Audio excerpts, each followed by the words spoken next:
What's up guys? Welcome back to my YouTube channel. If you are new here, my name is Beth, and in today's video, I'm going to be sharing all of the tips and tricks and hacks that I have learned along the way to help me to have more of a productive day as a busy mom, to get things checked off the checklist, and to really feel like I have a little bit more control of what's happening in a day. This video will be applicable to you whether you have one baby, a bunch of kids, a newborn, an 8-month-old like I have. Essentially, I'm going to be sharing all of the things that I have heard passed down from friends or picked up along the way and found really helpful for me to be able to maintain that sense of productivity and the ability to get stuff done during the day, because a lot of us, we still need to maintain the house, we're still working other jobs, and in this video I want to share all my tips and tricks to do that. This video is also sponsored by Skillshare, and Skillshare has a special offer for viewers of my channel, so if you want to hear a little bit more about all of that, then just keep on watching. So the reason that I wanted to make this video is A, because I have had a bunch of requests from people about how to manage all the things that you have on your plate when you're a new mom or just a busy mom in general, as well as the fact that as when I had Vivian, again, I'm like someone that really enjoys being productive and getting work done. I am on a mat leave right now, but throughout my entire mat leave, I've been working, I've been doing other things as well, and I find that that is something that gives me energy. And so it was important for me as a person to be able to figure out how to manage and structure my time so that I didn't feel like I was drowning in a to-do list and responsibilities. I don't want to share any of these tips and tricks to make you feel like you need to be a superhero or the mom that can balance it all, because none of us can in actuality. This is just to help you maybe find a little bit more of a sense of a routine, and know that at the end of a day, if the only things that you have gotten done are diaper changes and breastfeeding or bottle feeding and putting clothes on the kids and actually keeping them and yourself alive, that is a huge accomplishment. That is a totally productive day, and so pat yourself on the back. That's still a huge thing. I want to make sure that you don't feel like discouraged by any of this, but that you actually feel equipped to be able to figure out how you can add a little bit more into your day if that's something that you want to do. And I also, before I go into the tips, just want to remind you to be gentle on yourself, regardless of where you're at in your motherhood journey. It is a lot of work, and if you are a postpartum mom with 2 weeks under your belt, obviously things are going to look a little bit different in your routine and in your schedule than for myself right now at 8 months postpartum. And so you need to factor all of that in and give yourself grace, because being a mom is a hard job. And so make sure that you are kind of tweaking all of these tips to your unique scenario, and of course giving yourself a lot of grace. So my first tip to have a productive day with the baby is to get on a schedule as soon as possible. Obviously a schedule is going to look very different with a newborn than it's going to look with an 8-month-old, but I would say to try to create a general outline for yourself for the day of the vision of what you want to see accomplished that day and when. A schedule isn't meant to be restrictive, it's actually to free you up a little bit more by giving you time blocks and helping you mentally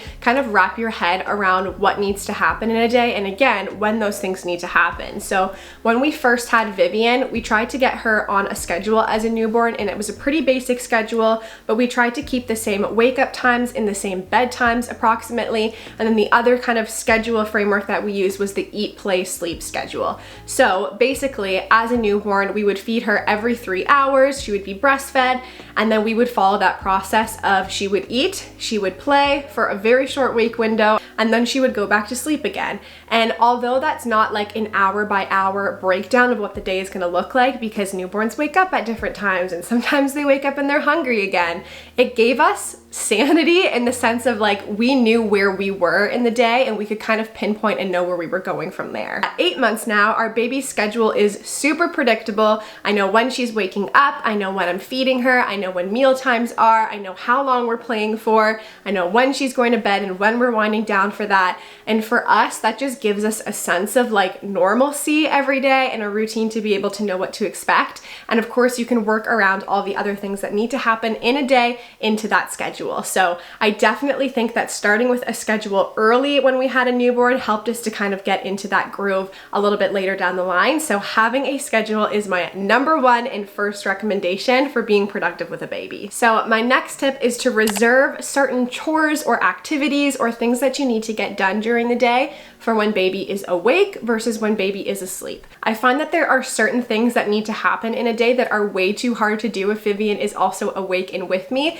And so as soon as she goes down for her nap, I'll try and get all of those things done. Some of those things include taking a shower and getting myself ready for the day, deep cleaning in certain areas of the house because it's too hard for me to scrub toilets and showers and all of that stuff while she's also awake. Rest.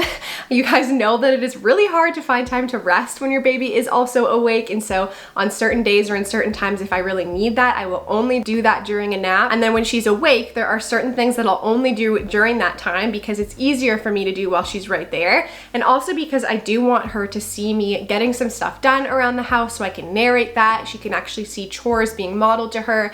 So things like emptying the dishwasher or even vacuuming and folding laundry, I try to do those things while she's awake, and it gives me a little bit more sense of like, okay, here's the things that need to get done in the day. These things will happen when she's awake. These will happen as soon as she goes down for her nap. And again, it just gives me a lot more structure to my day. My next tip is kind of similar to that, and it's to designate certain days of the week for certain chores and activities. So essentially, I used to do certain activities or like chores around the house every single day, and I found that for us, it just didn't really work and wasn't a good use of my time and my energy, and I was kind of wasting what I could have been doing with that time. And so one of those things was a load of laundry every day. A lot of people will like really advocate for that and say it's amazing because you don't have these big mounds of laundry at the end of the week, but for us, we didn't actually like create that much laundry as a family. There's still only 3 of us. Maybe if we were a family of like 4 or 5, I don't know, maybe there would be a little bit more and it would make sense. But for us, we have certain days of the week that laundry happens, maybe 2 days a week if we actually really need it that much. And I kind of just try and base our week off of what activities need to happen that day so that it's not like I'm feeling like I have this huge list of things to do every day and it becomes a little bit too overwhelming to tackle. When I was like 6 months postpartum, Jared and I sat down and mapped out this list of like daily things, what needed to happen when, because I was feeling really overwhelmed with the schedule and just needed to rein it in a little bit more. But I found that for myself, having that schedule and really sticking to it was what made me just be able to wrap my head around the entire week, but also those day-by-day chunks a little bit easier and feel less overwhelmed with it all. So my next point is to do first things first. So as I said in my last point, there are certain things that I want to get done every single day, regardless of what else needs to happen that day. And those are the things that really fill me up as a person and help me to be able to continue to pour out as a mom, as a wife, as a friend, into this, as a career in a ministry. And so for myself, that is my physical exercise in the morning and also my quiet time. Does this happen every day? Am I perfect at it? 100% no, but I try and incorporate this every single morning if I can, and it does mean waking up before Vivian. So I've posted my 6 a.m. morning routine on here, and the days that I'm able to do that and Vivian doesn't wake up at 6 a.m. are phenomenal because they allow me to actually have some quiet time to recenter for the day, to get that physical exercise in. And then I find that like no matter how the day goes beyond that point, even if nothing else gets done, I have done those most important things first, and that allows me to have that sense of productivity and knowing that I've done something for myself. So I would highly recommend taking some time to wake up in the morning before your kids, even if you only need a few minutes to read a couple pages of your book or drink your morning coffee in peace while it's hot. I find that that time is really important and helpful for me, so I would really recommend that as well. My next tip is one that I am actively working on. I'm sure a lot of you are actively working on too, and it is to put your phone away. My phone screen time, I would consider like very high. I use it for work, so I'm constantly in Instagram or checking YouTube or in my notes, like responding to DMs, to comments, taking photos with it. A lot of that is actually like going to do a task with good intentions and then hopping on Instagram and getting absolutely stuck and just mindless scrolling for hours. I feel like once you actually take inventory of how much time you're spending on your phone in a day, and you can even in like iPhone see the breakdown of how much time it is on Instagram or Facebook or whatever else. TikTok is a big one for me.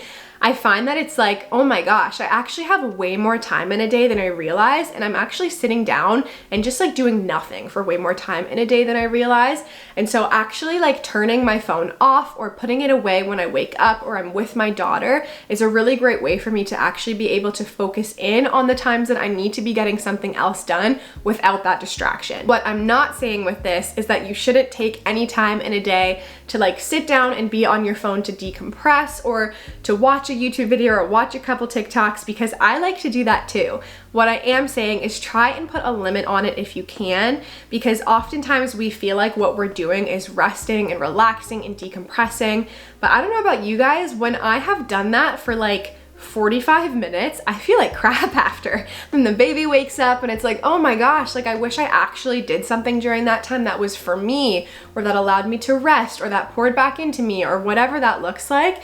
It's never as good of a use of time as we think it is. So try to put your phone away and actually give yourself a real valuable break where you can actually rest and unwind, whether again, it's reading a book or having a coffee or calling a friend or doing something that's just for you. Taking the time to do something that is just for you leads me right into today's sponsor, and today's sponsor is Skillshare. For those of you who don't know, Skillshare is an online learning community with thousands of classes and members across 150 different countries, and it really is a tool that is here to help you take the next step in your personal development or creative journey, learn new skills, or really just do something to invest back into you. As I've mentioned on my channel before, I'm currently taking a course on Skillshare called Understanding the Principles of Montessori Education by Karen Noir, and it has been so helpful so far, you guys, because I feel like it's taught me a lot of the things that I need to know about how to approach discipline, how to approach play, how we want to just approach learning in general with our daughter, and I've really benefited from what I've learned so far. There are so many courses on Skillshare. There really is something for everyone.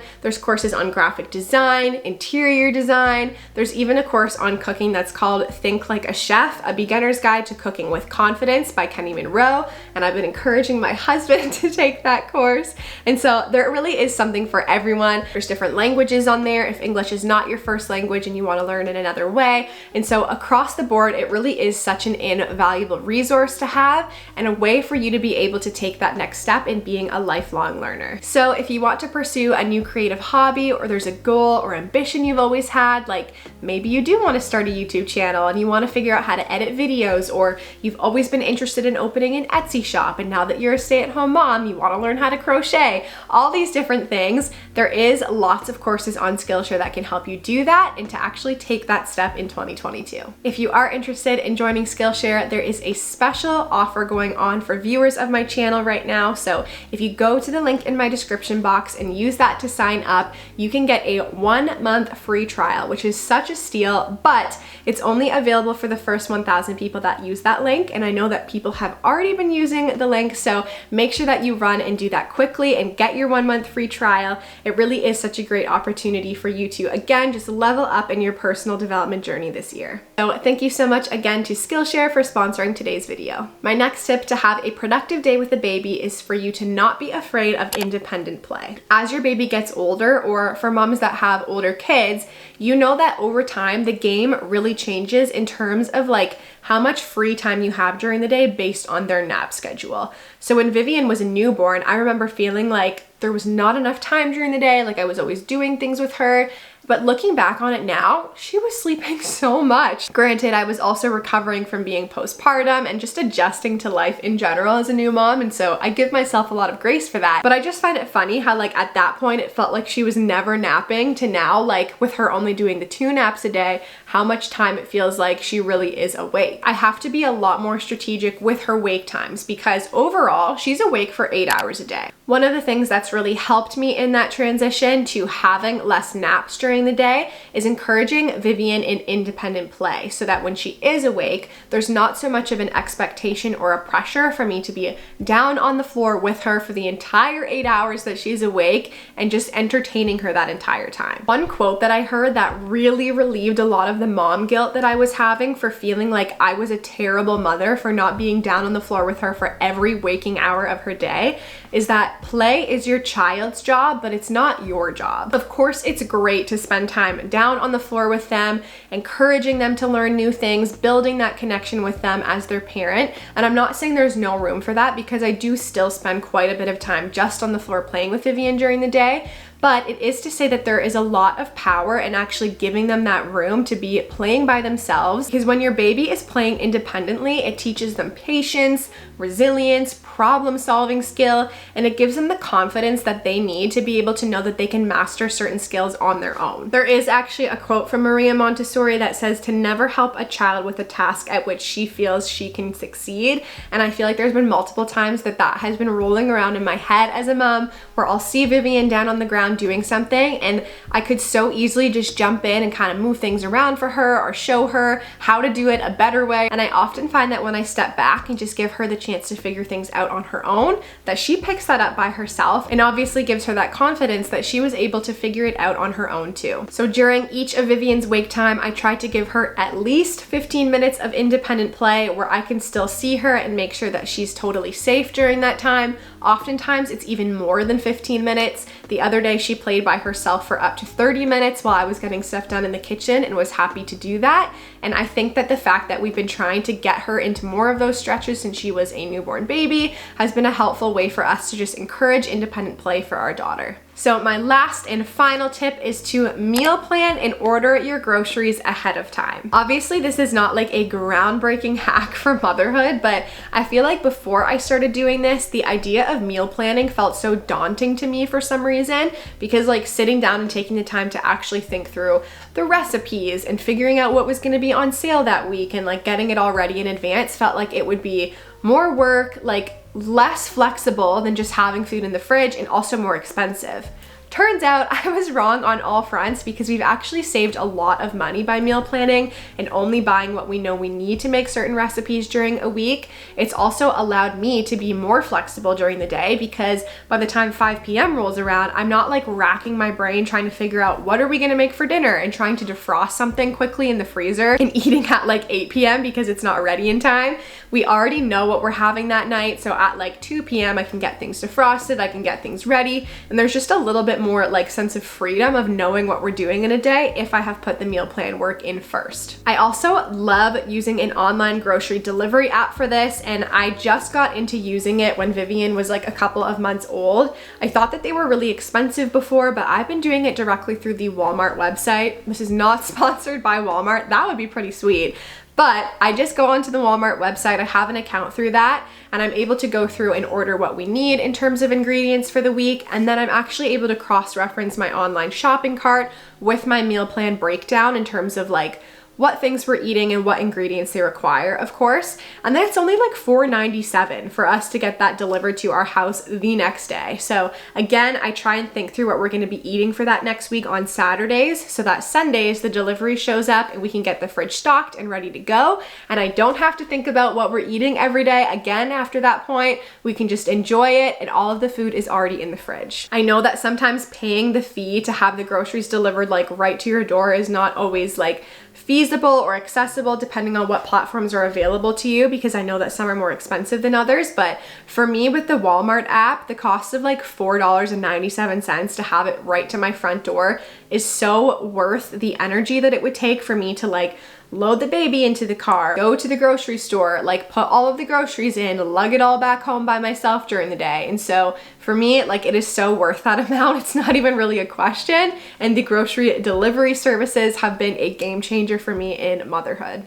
Well, I hope that these tips and tricks can help you guys just wrap your heads around a little bit more of how you can achieve more of a productive day as a mom. I literally say to my husband, like, my brain is literally like, envision a website tab open and then 1,000 other tabs beside it at the top of the page, because that is what it feels like as a mom, balancing the things that need to happen around the house, the things that are happening with the kids, schedules. Like the mental load is insane. And as I have gone along, I have found that all of these different like tips and tricks and hacks have made it a lot easier for me to get those things done in a week, and also just taking a lot of the pressure off. And again, reminding yourself that if all you do in a day is take care of your kids and yourself, that is enough, because being a mom is hard work, and a lot of the times the pressure and expectation that we put on ourselves is not necessary. So I hope that this can help you guys to just feel a little bit more in control of your routine and your schedules. If you did like this video, make sure that you give it a thumbs up,